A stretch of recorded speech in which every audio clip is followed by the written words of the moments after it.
Bem, com muito prazer recebendo no meu canal o professor Sérgio Abranches.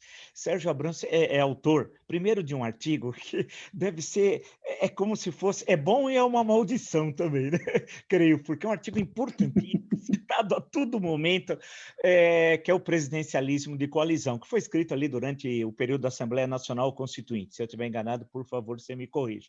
Mas é sempre, e é um assunto que entrou, e é um conceito que entrou no cotidiano, e cada um começa a retrabalhar, creio eu, o conceito como bem deseja, independente do autor do conceito.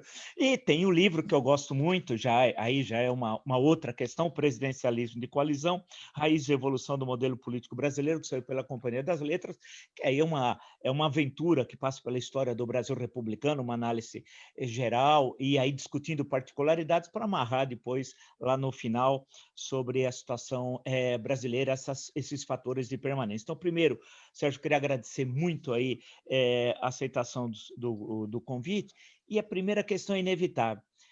Porque o artigo nasceu durante os trabalhos longérrimos da Assembleia Nacional Constituinte. Da onde veio a ideia, por quê, e como que você explica a permanência desse conceito? Que deve ser ótimo, claro, para o autor, mas por quê? Bom, primeiro, um prazer falar com você, estar aqui nesse seu programa, que é muito conhecido e faz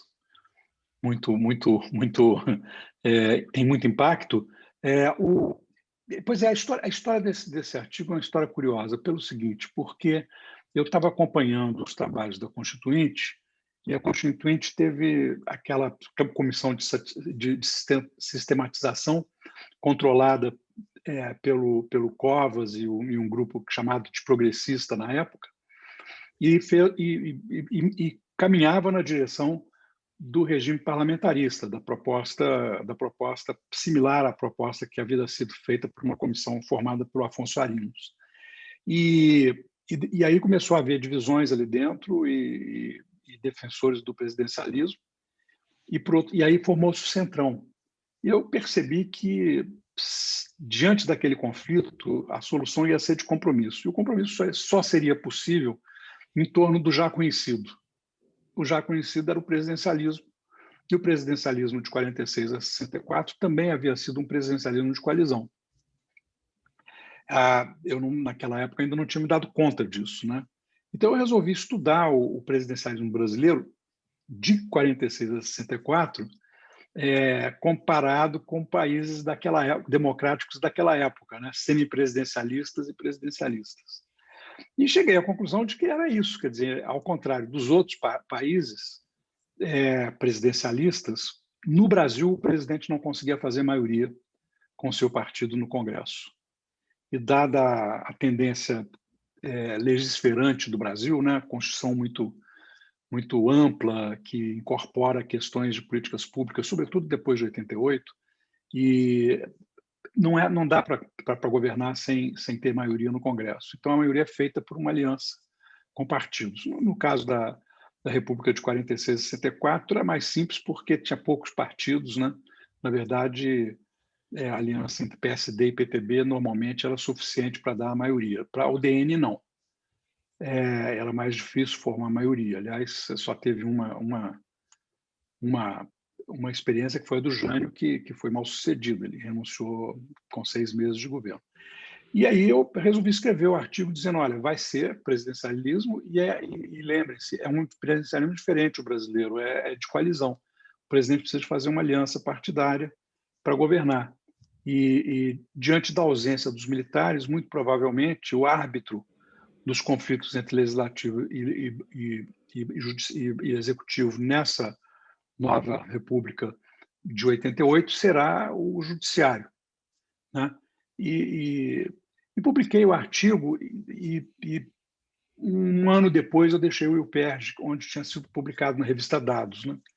Em 90, 2 anos depois, em 91, eu deixei o UPERJ. Eu apresentei num seminário lá no UPERJ, depois apresentei num seminário no SEBRAP, em São Paulo, na USP, e saí e esqueci do artigo, fui fazer uma outra aventura de pesquisa, fui mexer com outras questões, sobretudo com questões relativas a intervenção do Estado na economia e tal, que eu já havia estudado antes do presidencialismo de coalizão. E um dia eu fui convidado para uma reunião da Ampox, aí já passado no segundo mandato do Fernando Henrique, eu fui convidado para uma reunião da Ampox na Universidade de Campinas para falar de um outro assunto, que era a questão da mudança climática, questão global e tal. E na rua, assim, no campus, passeando, caminhando ali pelo campus de Campinas, eu encontrei um ex-aluno meu que, na verdade, era editor, não era nem ex-aluno, não, ele era o editor da Dados da época. Ele disse, rapaz, o seu artigo está fazendo um escarcéu na ciência política brasileira. Eu disse, mas que artigo? Não estou sabendo. Ele disse, o presidencialismo de coalizão. Aí eu fui olhar e realmente ele tinha se transformado num fenômeno, assim, todo mundo falava e tal. E aconteceu aí o que você falou, quer dizer, no trabalho acadêmico houve uma evolução, porque eu não tinha falado sobre o presidencialismo de 88, só no livro.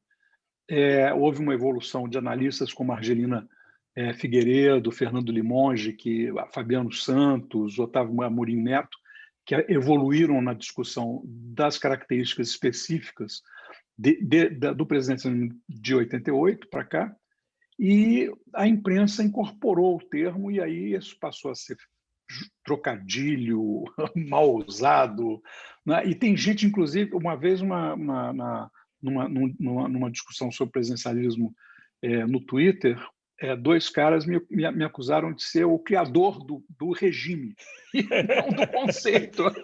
Tipo, eu não tenho culpa, não. Mas é a razão do sucesso, né? Mas deixa eu te falar, tem uma das passagens aqui, eu vou só ler um trechinho, só para indicar aqui a quem nos acompanha. Eu tinha deixado selecionado, mas você sabe que a gente deixa selecionado na hora que vai citar, cadê? É aqui.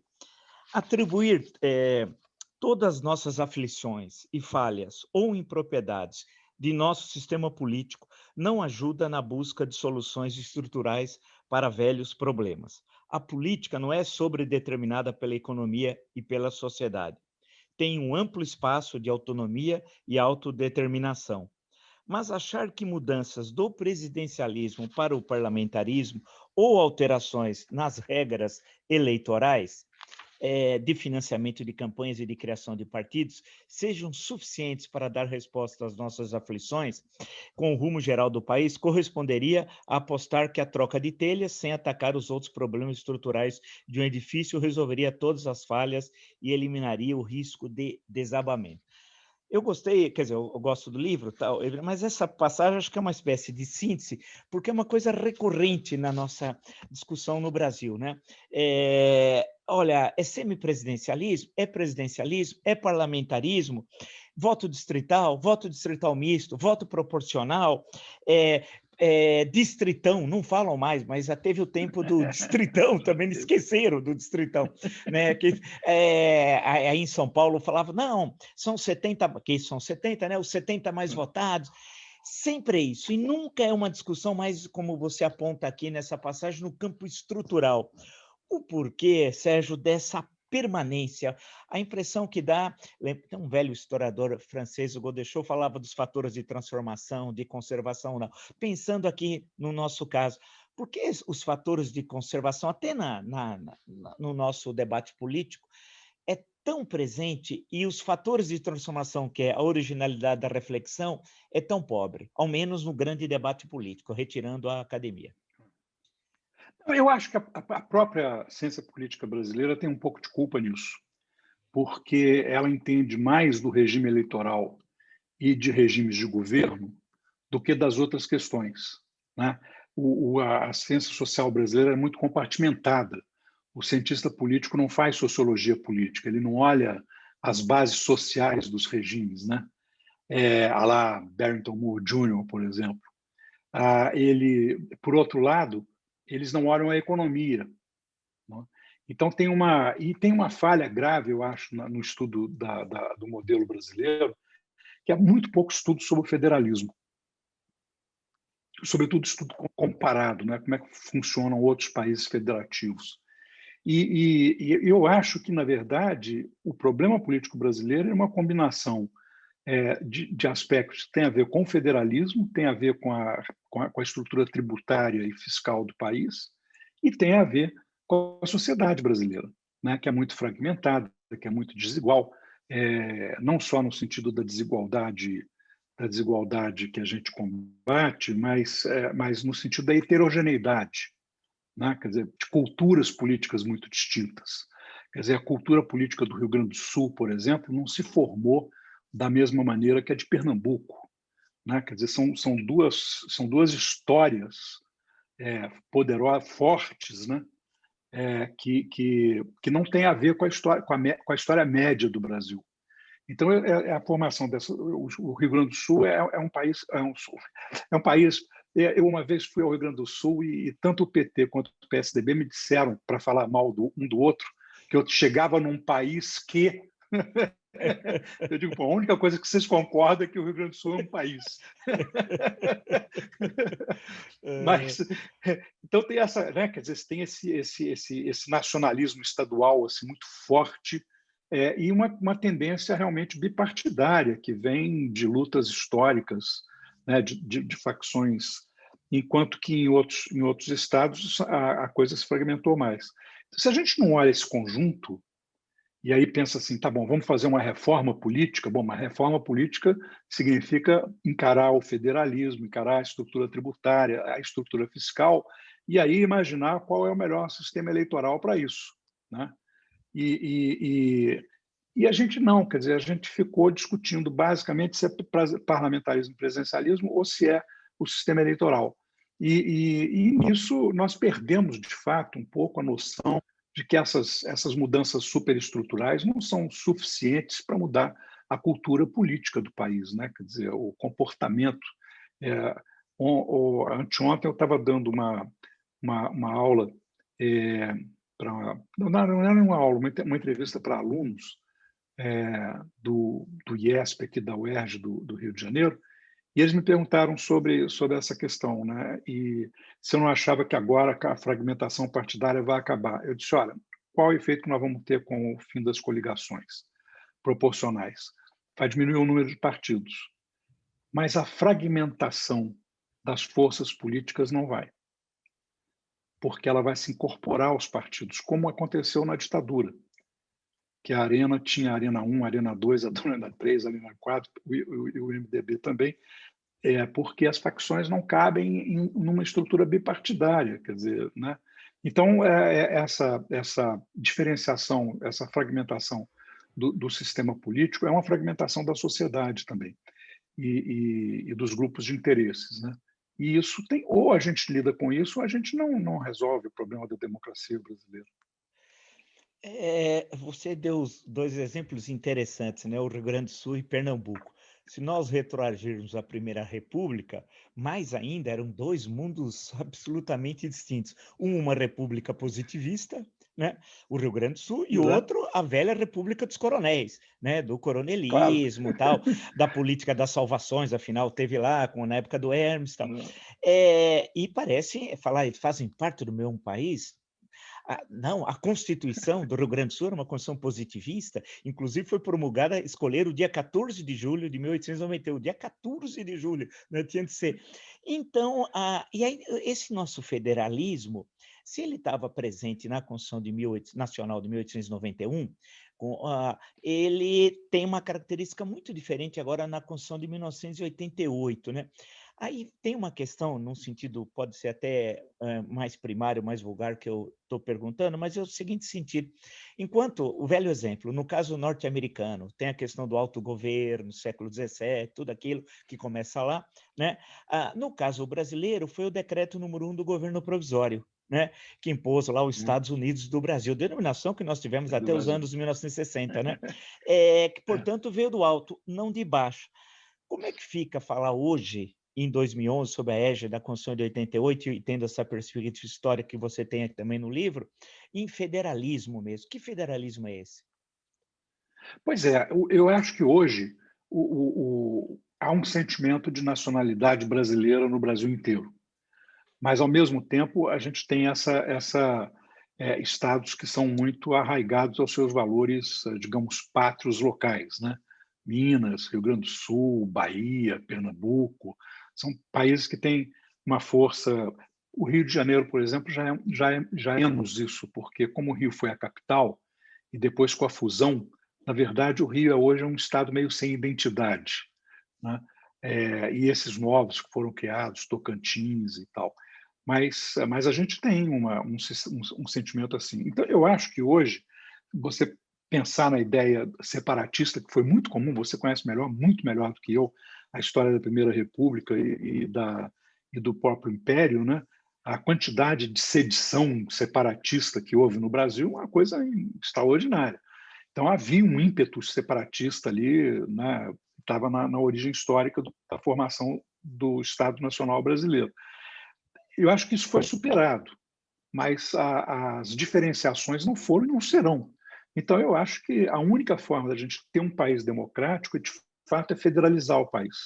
Você pergunta assim, que federalismo é esse? Não, nenhum, porque é um federalismo onde tudo está concentrado em Brasília e os deputados são uma espécie de despachante político de verbas para os seus estados, não faz o menor sentido, né? Outro dia eu discutia isso com dois politólogos amigos meus que fizeram um estudo mostrando que as emendas parlamentares têm efeito de aumentar o IDH dos municípios, dos deputados que fazem as emendas. Eu disse, pois é, tudo bem, mas aí você tem o seguinte, e os que não têm deputado?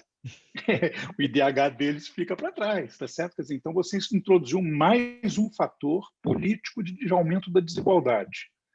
E a síndrome que a gente já viu em vários, tem um cientista lá do Amazon que criou esse conceito, boom colapso, para as atividades mais predatórias na Amazônia, né? Você chega, leva uma opção de gente de fora, o IDH sobe, termina de construir a barragem, por exemplo, da hidrelétrica, vai todo mundo embora e sobra só destroço e aquela coisa que tem uma manutenção muito pequena. Então, fica todo mundo desempregado, aumenta a prostituição, etc. Tal, aí se dá o colapso. Cai o IDH, tem mais violência, etc. Né? Bom, então você vai ter isso. Quer dizer, quando o deputado cai na desgraça do governo federal, o município dele deixa de receber, passa a ser o município do outro deputado que caiu na graça do presidente, e aí o IDH do outro sobe, o desse baixa. Quer dizer, não faz sentido isso do ponto de vista de construir uma sociedade de fato democrática. Então, para resolver esse problema, só descentralizando, quer dizer, o recurso tem que ficar lá. Aí tem aquela velha crítica dos tecnocratas, né? Pô, mas os caras não sabem governar, vai ser uma gastança danada. Não, vem cá, vai ser uma gastança danada se ele puder sempre recorrer a Brasília. Né? Quer dizer, se ele não puder, como é que foi nos Estados Unidos? Na Califórnia, que tem uma coisa que eu gosto muito, que é o recall, né? A Califórnia quebrou com um democrata, um governador democrata, o Schwarzenegger, e ele foi repelido pelo recall de eleição intermediária, né, 2 anos depois. O Schwarzenegger fez uma campanha pela recuperação das contas do Estado, etc. Ele ganhou, e aí foi discutir com a população da Califórnia onde que seriam os cortes, que não ia poder ter tanto dinheiro para a educação, que ia ter que diminuir o subsídio do Medicaid, Medicare estadual, etc. E conseguiu fazer uma equação lá e acabou sendo reeleito, inclusive.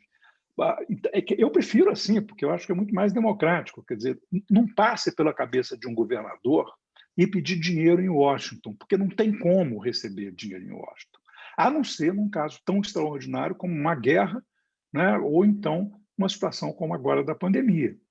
E aí a economia do país parou, e aí a ajuda federal se tornou um imperativo. Mas isso é uma coisa assim excepcionalíssima, como é a própria pandemia. Então, eu acho que nós não temos federalismo, mas nós precisamos de ter, porque não é possível pensar num país tão hipercentralizado. Brasília não é capaz de dar conta do Brasil.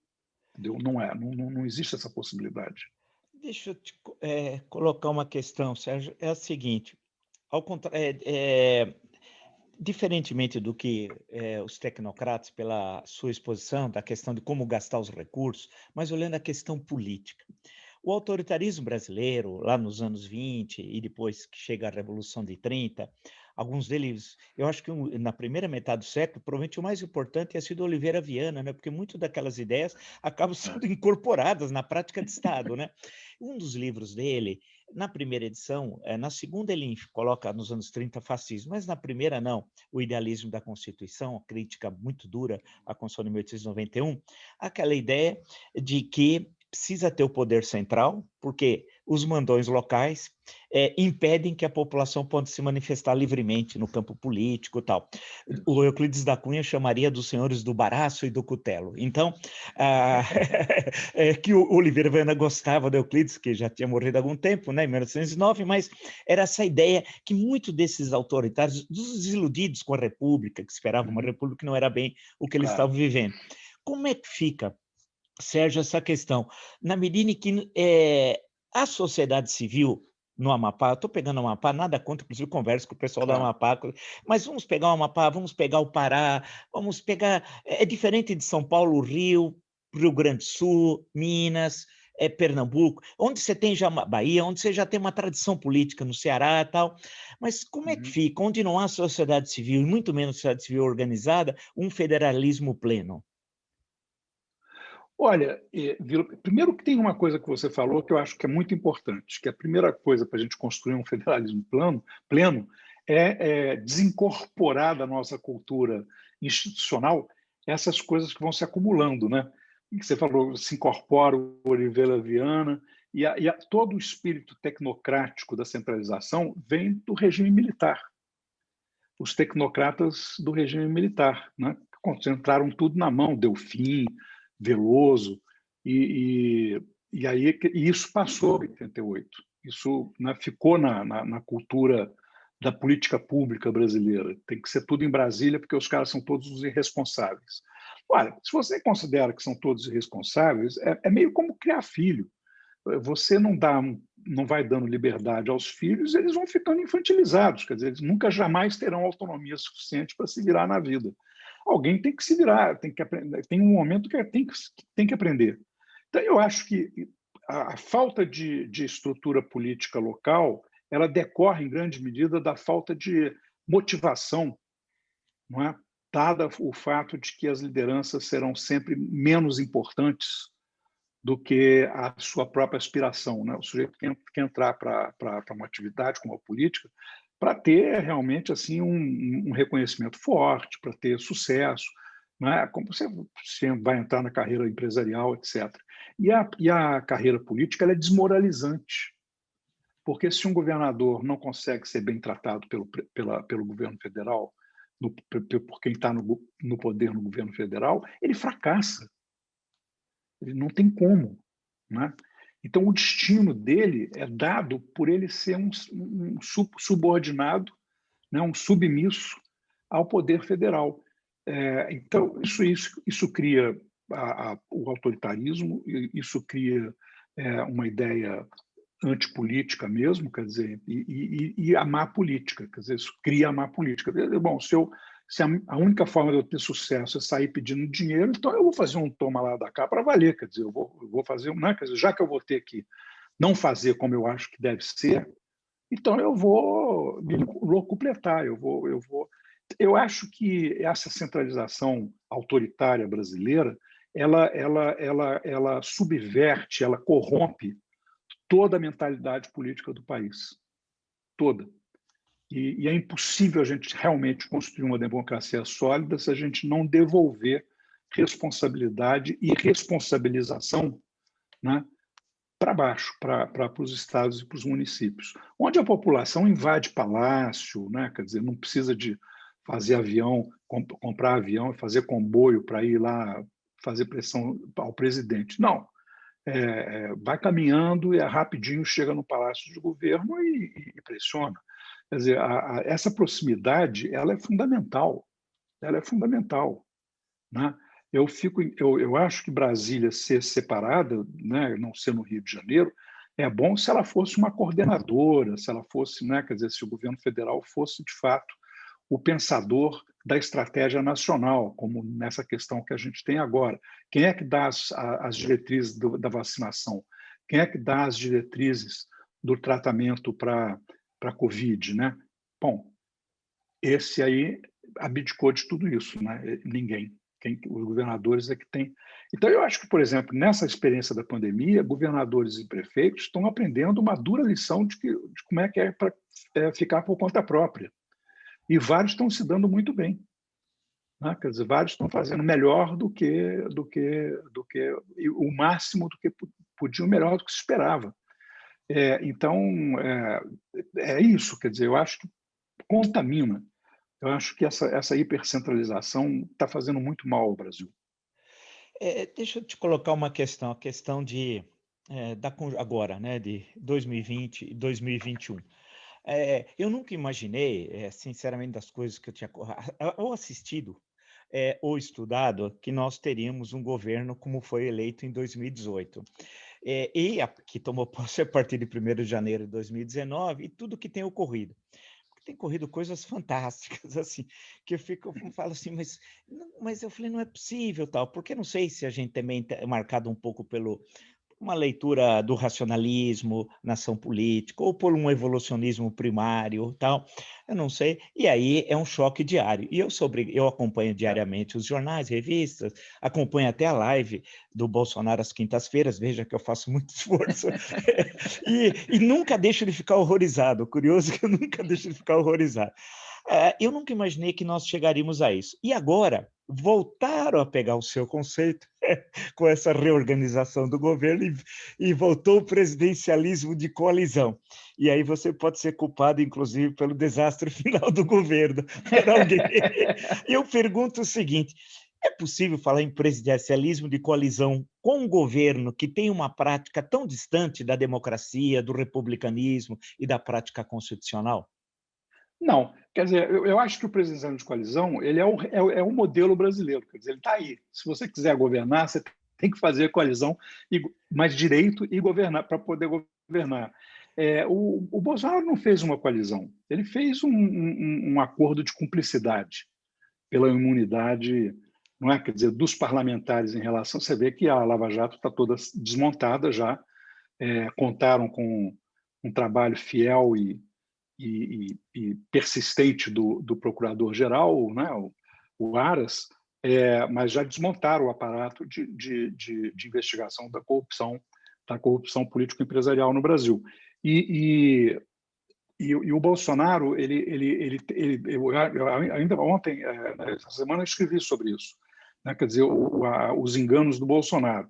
Ele acha que o Congresso deve a ele, o Pacheco e o Lira, devem a ele pelo fato de tê-los eleito.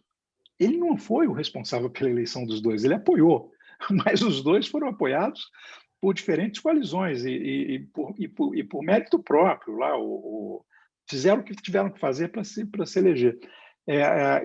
Na verdade, quem é devedor é o Bolsonaro, que deve o que prometeu. Para os deputados que ele arregimentou para votar no Pacheco e no Lira. E ele não entregou. Bom, a regra básica do presidente de coalizão é o seguinte: se promete, entrega. Porque, senão, a coalizão no Brasil, ao contrário da coalizão europeia, que é um compromisso firme de co-governo, né? Aqui não.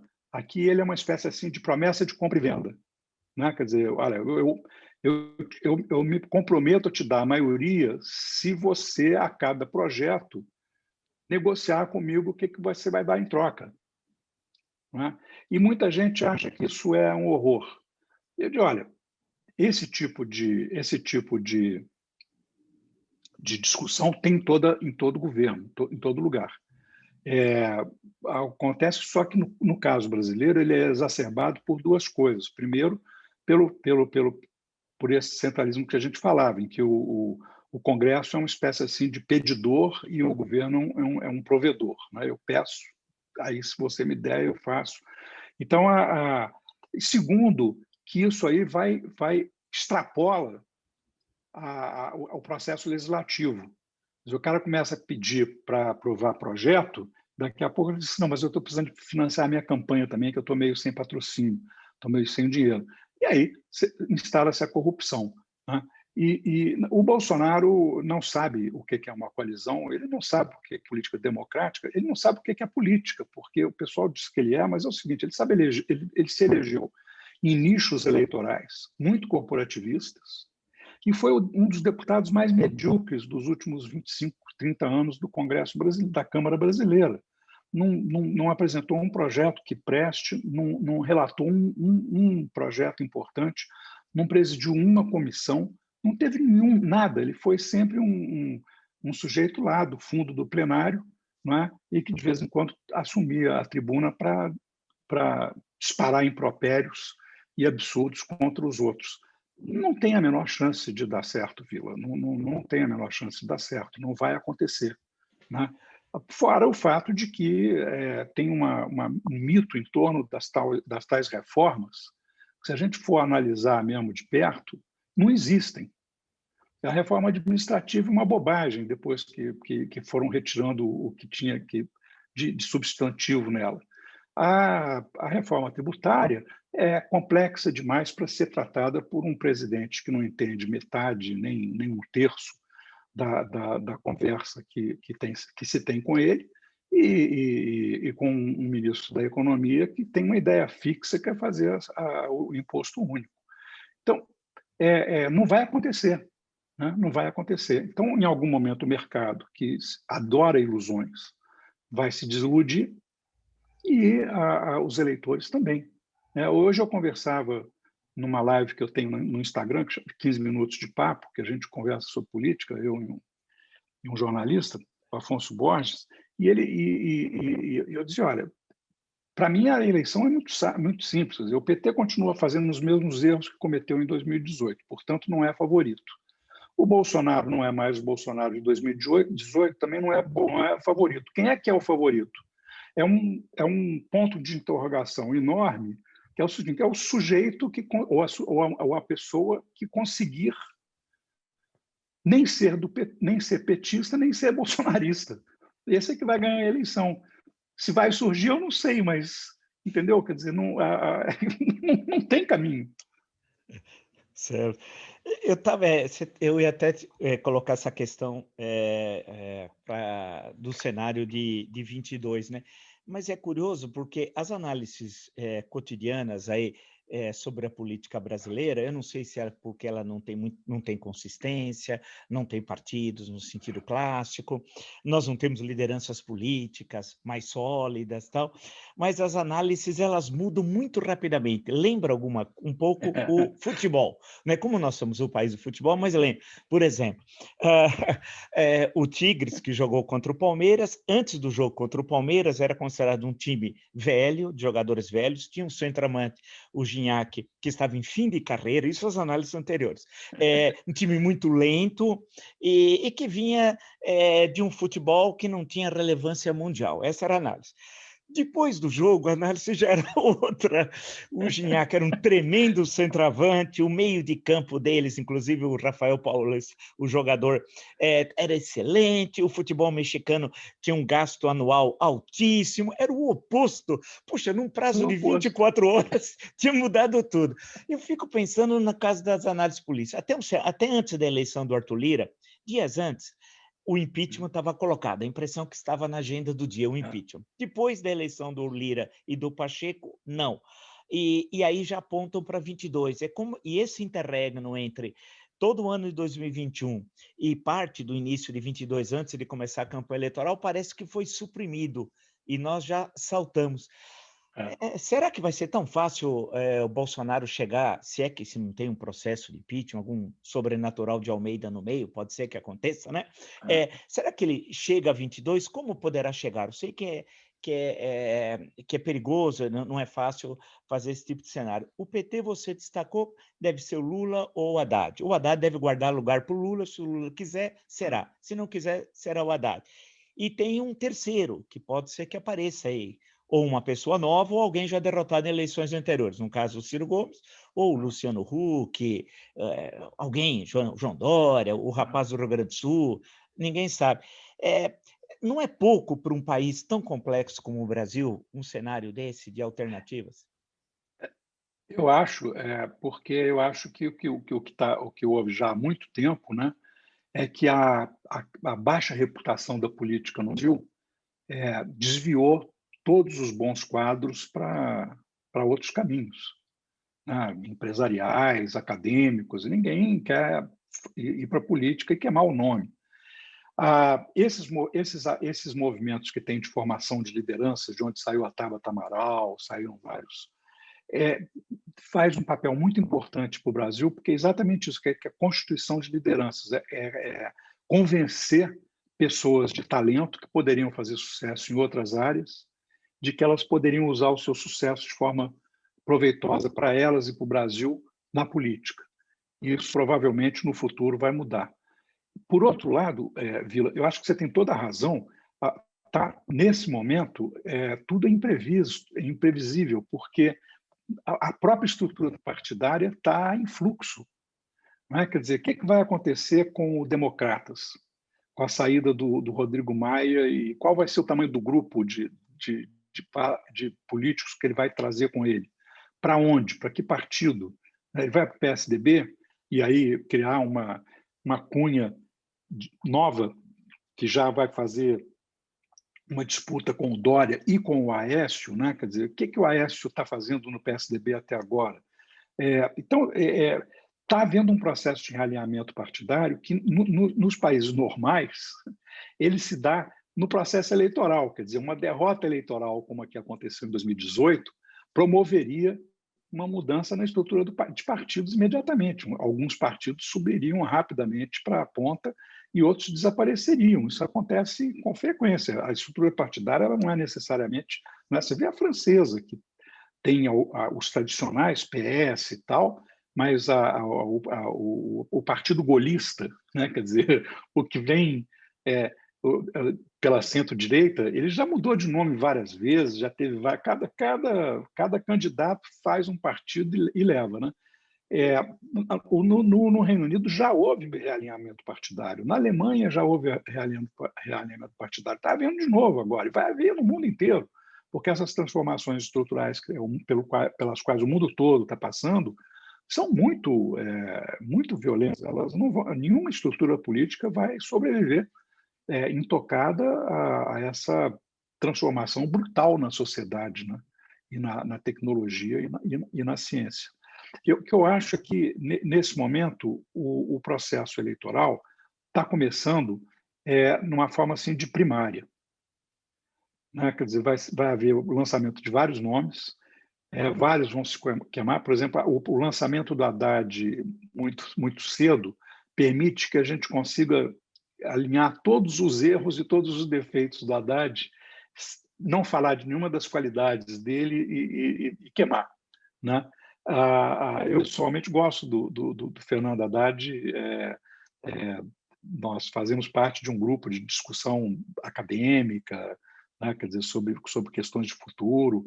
Ele é bem preparado, mas ele não é uma liderança política com capacidade de se lançar autonomamente e inovar, por exemplo, a esquerda brasileira. Não tem essas características, não faz parte do DNA do Haddad. No caso do Ciro, eu acho que ele vem tentando um caminho novo, mas ainda tem que mostrar que consegue empolgar nacionalmente e tal.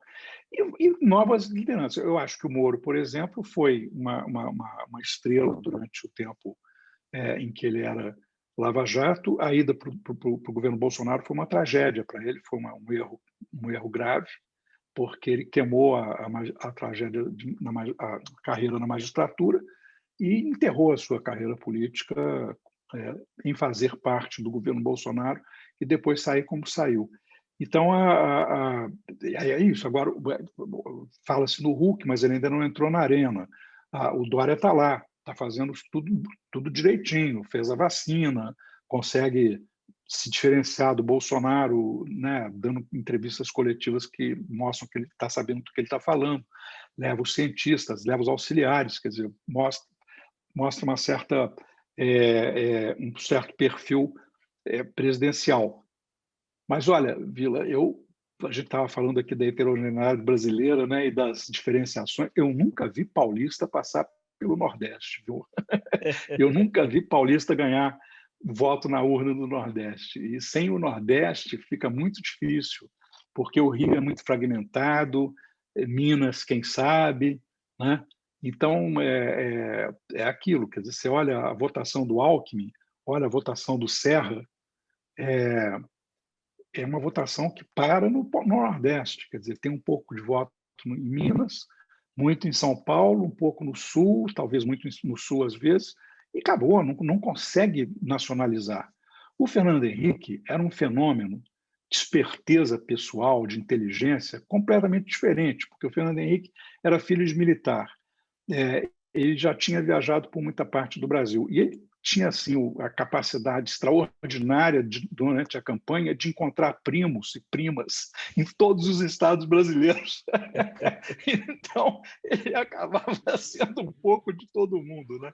E aí conseguiu passar. Nasceu no Rio de Janeiro, tal, embora seja, de fato, né, como personagem, tanto acadêmica quanto política, um paulista. Mas é o único caso de algum candidato que sai de São Paulo e avança pelo Brasil inteiro, né? Então, você tem razão, quer dizer, a gente não sabe. Se o Bolsonaro não sofreu um impeachment, eu não acho que a eleição do Lira e do Pacheco descartam completamente a possibilidade do impeachment, não. O impeachment é uma questão que tem a ver com o que eu chamo de o que diz a aquela fila de beijamão, né?